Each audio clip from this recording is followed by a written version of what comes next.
Arizona, homeowner's best friend. As a remodeler, I've had a few clients over the years that have a pond in their backyard. Well, one of the nicer ones was in a home in Arcadia. But he had a hard time. I mean, he'd have ducks diving in, and he had fish. He had a hard time. The hawks became very, very familiar with his backyard. How do you not make it a mosquito haven? And how do you not make it a hawk drive-in dining facility? That's awesome. Great question. First thing I want to bring up is the mosquitoes, because that actually inhibited my ability to start my pond business back. You remember when West Nile virus and equine encephalitis were big deals in Phoenix? Deals, yeah. That was back in 2000, 2001, and it actually... We went to a home show. We sold like 5 ponds at our first home show, and 3 of them canceled because all of a sudden West Nile virus was a big deal. And so I happened to be going through the Master Gardener program at the time with the University of Arizona, and I had met an entomologist named Dawn Gouge, who was a PhD in entomology, and I went out and visited her and interviewed her about what to do about controlling West Nile virus. And one of the things she said during my interview with her is a well-built pond with an ecosystem and hungry fish and dragonflies is a better defense against West Nile virus than hanging a half a dozen bug zappers on your back patio. That's awesome. There's no better defense against airborne vectors than a healthy pond in your backyard.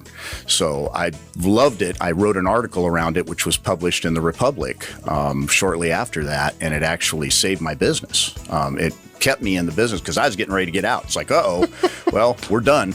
And Dawn Gouge was actually, I credit her with keeping me in the business at that point. So as far as the birds and the hawks, depth and structure are my answers for those things, because we also have raccoons here, and a lot of people don't know that, but raccoons hunt a lot of our client ponds. Ring doorbells have awakened the population to what is roaming their neighborhoods every night. I mean, it's incredible what's out there. Right. So we try and keep our ponds deep enough that the raccoons aren't going to be able to, they usually won't sink their head into the water to get a meal. They'll reach in. They're cats with hands, right? And they'll reach in and grab a fish, but they won't sink their heads underwater. So if your pond's 3 foot deep, even 2 feet deep and far enough across, it's not going to be a problem for raccoons. Then there's caves. Give the fish a place to hide, structure within the pond, we call it. And we make sure there's plenty of caves in the walls of the ponds. And then as far as the depth thing, hawks, you're not going to...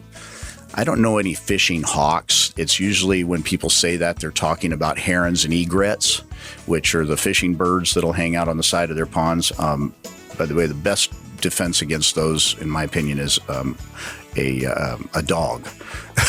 Dogs don't like those birds in their backyards. Okay. But if you don't have a dog, and by the way, pond lovers tend to be animal lovers and tend to be dog lovers. We were analyzing who our client is once upon a time, and one of the things that came out of our analysis was that our perfect clients, 99% of them have dogs. I don't know why that is, but there is definitely a correlation. There are some other neat gadgets that we use to keep herons away from ponds. Fishing line, tripwires, and things of that nature work pretty well. As far as the hawks, you're not going to do anything against a kingfisher or a osprey if they want to fish your pond. And I have one client in Gainey Ranch that has a problem with a bald eagle that keeps visiting. So, how are you going to keep a bald eagle from snatching a fish every once in a while? There's no way. I'd say it's worth. I'd say it's worth donating the fish just to see it happen. Just to have an eagle in your backyard. That's pretty cool. That's where he's at with it. I kind of talked it over with him, and mentally he's like, okay, well, no more $1,000 koi. We're going to go with the $15 koi and watch the bald eagle. So that's kind of where he's put himself. And once they peg you and decide your pond is their fishing hole, they are. Then it's a matter of, the smart koi will know what the caves are for. So as far as the herons are concerned, just have plenty of structure within the pond to places for fish to hide.